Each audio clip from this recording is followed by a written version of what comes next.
that when you're a Christian 24/7, 365, 360. Every area of your life ought to be affected by Jesus. I've been watching your content since like 4th grade. Thank you. You're making me feel really old, Ethan. So, I'm trying to figure out like the exact words to say this. So, Charlie Kirk did an event up here in, I believe, 2022.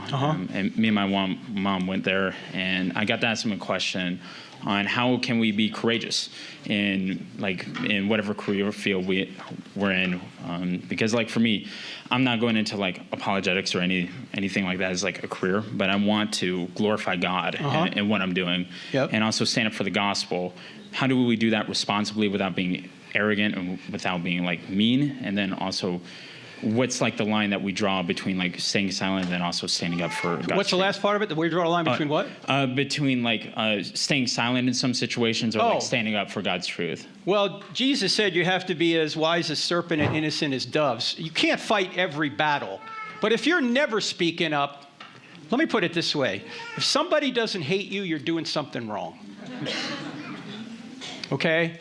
Why have there been so many attacks on TPUSA? Even before Charlie was murdered, because they're effective, because they're doing good things. If you're never being attacked, if no one ever wants to persecute you, probably people don't even know you're a Christian. You know, Jesus said, if they persecuted me, they're going to persecute you.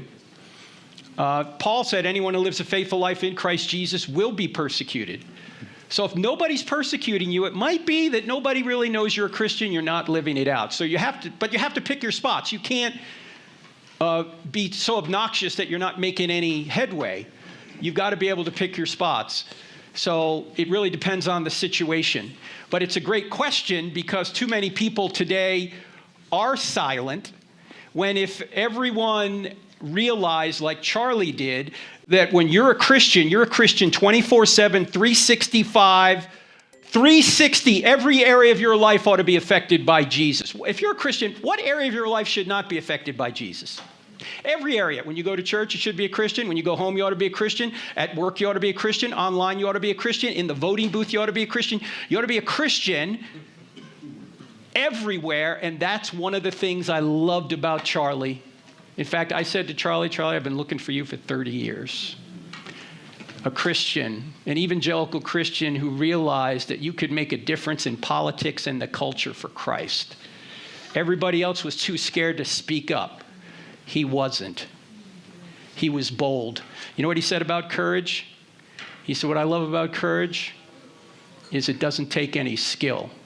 It just takes a decision. Wow.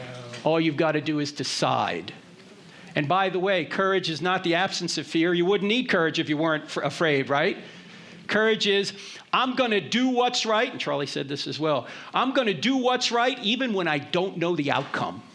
That's courage. So do what's right even when you don't know the outcome. Thanks, Ethan. Thanks, Frank. God bless you.